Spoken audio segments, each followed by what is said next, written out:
In a quiet town nestled between rolling hills there lived a reclusive painter named Elias. He was no ordinary artist, his brushstrokes breathed life into his canvases quite literally.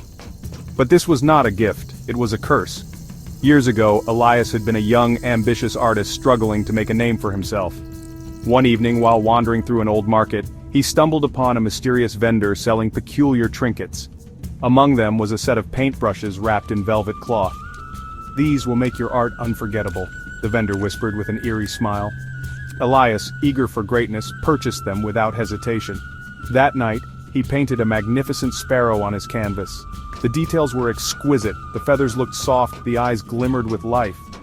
And then, to his horror, the bird fluttered its wings and flew out of the frame, perching on his windowsill. At first, Elias was enthralled by the magic. He painted more: majestic lions, delicate roses, sprawling forests, each one stepping out of the canvas and into reality. His fame grew, and people from all over came to see his living masterpieces. But soon, he realized the truth of his gift. One day, he painted a woman, a perfect vision of beauty and grace.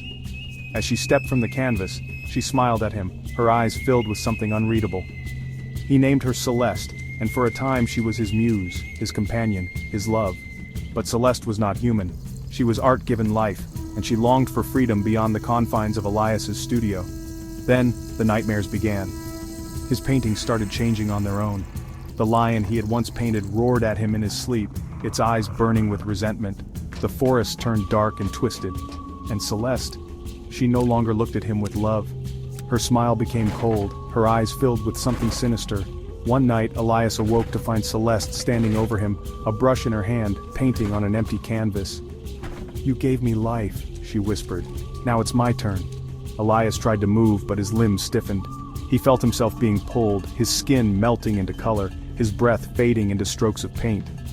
The last thing he saw was Celeste's serene smile as she finished her masterpiece, a portrait of a man frozen forever on canvas. And somewhere, in an old market, a vendor smiled as he wrapped another set of cursed brushes in velvet cloth, waiting for the next eager artist to come along.